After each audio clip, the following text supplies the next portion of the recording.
Hai, ketemu lagi sama Michi hari ini. Nah ini Michi tuh udah lumayan lama nggak nongol ya mukanya di YouTube. Kayaknya 2 bulan atau 3 bulan ada gitu. Jadi hari ini Michi akan melunasi hutang Michi sama kamu. Soalnya beberapa waktu yang lalu Michi pernah janjiin kalau Michi bakal bikin video tentang Q&A. Tentunya topiknya yang berkaitan dengan sabun. Oke, baiklah kita langsung mulai aja untuk Q&A sessionnya ya. Langsung aja kita mulai ke pertanyaan pertama.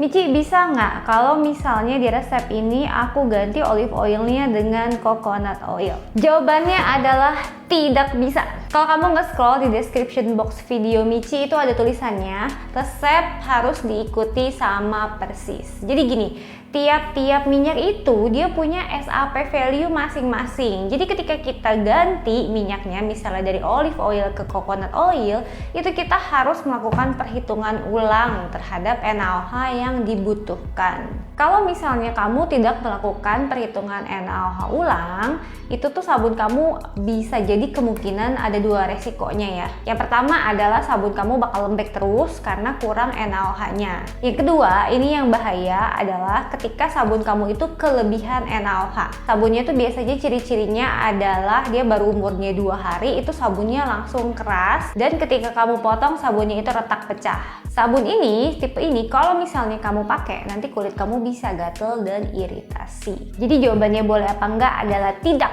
kecuali kamu udah bisa formulasi sabun sendiri.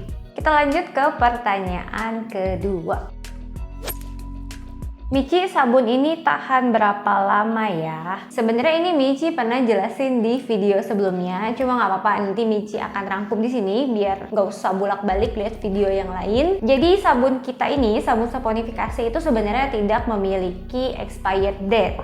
Justru sebaliknya, sabun kita ini makin lama umurnya, makin lama kita diemin, makin tua umurnya itu tuh akan semakin enak. Pertama, sabunnya lebih firm, busanya lebih banyak, dan makin gentle di kulit. Tapi ada tapinya ya. Sabunnya itu kalau misalnya kamu pakai wangi, nanti wanginya lama-kelamaan akan memudar. Cuma, ada cumanya lagi ya, sabun kita ini kan bahan utamanya minyak, dan kita ini kebetulan tinggal di iklim tropis. Nah, jadi musuh utama sabun kita ini adalah rancid atau tengi. Kalau misalnya kita pakai minyak yang nggak fresh, atau minyaknya itu udah deket banget expired date-nya, atau memang minyaknya sendiri itu shelf life-nya itu pendek, nah itu semua bisa jadi faktor yang menyebabkan sabun kita itu cepat rusak, cepat tengik, atau istilahnya cepat rancid. Itu ditandai biasanya sabunnya itu baunya udah mulai nggak enak, tengik-tengik khas minyak gitu ya. Jadi kurang lebih seperti itu. Michi, ini di bagian atas sabun aku ada putih-putihnya. Ini sabunku jamuran bukan ya? Jadi sabun kita ini bisa dibilang lebih tahan terhadap yeast, mold, dan bakteria. Jadi kalau misalnya di atas sabun kamu ada putih-putih, itu kemungkinan adalah soda ash. Sabunnya tetap aman digunakan, nggak masalah, dan itu nggak jamuran. Kecuali sabun kamu pakai taburan bunga kering gitu di bagian atasnya. Itu ada kemungkinan jamuran, tapi yang jamurannya itu bukan sabunnya, melainkan si bunga keringnya itu ya. Pertanyaan berikutnya masih nyambung dari yang sebelumnya. Soda ash itu apa ya Michi? Soda ash itu adalah gangguan dari sisi tampilan sabun cold process kita. Jadi soda ash itu bisa terjadi kalau misalnya NaOH kita ini belum bereaksi mengikat sempurna dengan minyak, tapi dia itu udah kontak sama udara. Nah itu menimbulkan satu lapisan putih dinamakan dengan soda ash. Sekali lagi ini hanya masalah tampilan, jadi nggak akan mempengaruhi kualitas sabun itu sendiri ya. Oke, pertanyaan berikutnya ini sering dialami, termasuk Michi juga ngalamin ketika baru pertama kali belajar bikin sabun adalah, Michi, kenapa begitu dituang pewangi sabun aku adonannya langsung membeku di gelas? Coba kamu cek lagi video bikin sabun pertama yang Michi upload di YouTube. Di situ sabunnya nggak pakai essential oil, juga nggak pakai fragrance oil sama sekali. Tujuannya adalah supaya kita kenal sama adonan sabunnya terlebih dahulu. Karena biasanya kalau misalnya kita kita bikin sabun, adonannya itu tiba-tiba mengental, penyebabnya adalah biasanya nih ya, yang utama adalah fragrance oil. Nggak semua fragrance oil itu bisa digunakan di sabun cold process. Kamu harus ngecek ke suppliernya, ke yang jual, atau kalau misalnya beberapa brand dari luar negeri, dia itu keterangannya lengkap ya, accelerate trace apa enggak. Kalau misalnya ada tulisan accelerate trace, itu kamu jangan pakai. Karena beberapa fragrance oil itu memang bisa menyebabkan adonan sabun kita ini accelerate. Jadi baru kita masukin fragrance oilnya dia langsung beku. Nah biar aman, kamu bisa pakai essential oil yang memang benar-benar pure itu. Atau sekalian aja sabun kamu dibikin unscented, jadi nggak ada wanginya sama sekali, oke?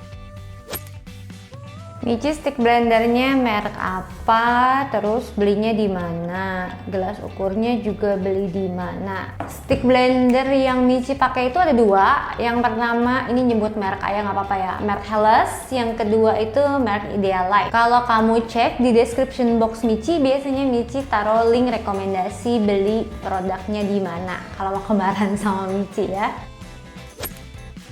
Michi, ini sabunnya ada busanya nggak ya? Kalau misalnya di resep sabun itu kamu lihat ada coconut oil atau kandungan minyak kelapa, itu sabun kamu biasanya memiliki busa. Banyak atau enggaknya tergantung dari kadar coconut oil di resep itu. Tapi khusus untuk sabun Castile, sabun yang terbuat dari 100% olive oil, itu dia biasanya tidak memiliki busa ya. Kalaupun ada minim banget, itu pun kalau misalnya udah di curing selama 1 tahun. Michi, aku mau ikut kelas sabunnya. Jadi kelas sabun itu Michi adain online maupun offline. Kalau sebelum pandemi biasanya Michi ngadainnya offline kelas. Nah kalau misalnya kamu tinggal di Jabodetabek itu bisa ikut kalau misalnya lagi ada jadwalnya. Kalau misalnya kamu mau ikut yang online, saat ini baru ada yang kelas basic, itu kamu bisa cek di Tokopedia Moni Michi. Itu tipe kelasnya adalah self-paced atau pembelajaran mandiri.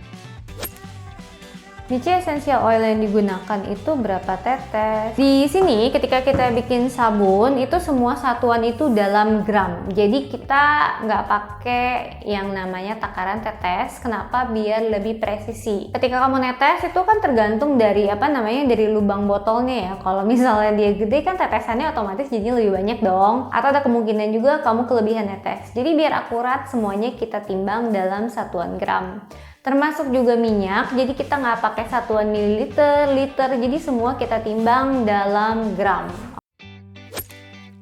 Michi, kenapa kalau bikin sabun itu harus pakai air distilasi? Boleh nggak aku pakai air keran untuk bikin sabun? Jadi kalau misalnya ditanya boleh atau enggak kamu bikin sabun pakai air keran, Michi akan bilang terserah. Malah Michi saranin kalau misalnya kamu penasaran, kamu bikin 2 buah sabun, itu resepnya plek sama persis, cuma yang satu kamu bikin pakai air distilasi dan satu lagi itu kamu bikin pakai air keran. Nanti kamu bandingin perbedaannya gimana, misalnya pas baru jadi, sebulan kemudian, sampai setahun kemudian itu perbedaannya apa, biar nggak penasaran. Michi pakai air distilasi atau air demineral itu tuh pertama untuk memastikan air yang dipakai itu lebih bersih ya, karena kan kalau misalnya air keran kita nggak tahu sebenarnya itu ada kandungan zat apa di dalamnya. Nah yang kedua adalah beberapa jenis mineral tertentu bisa memperpendek umur sabun.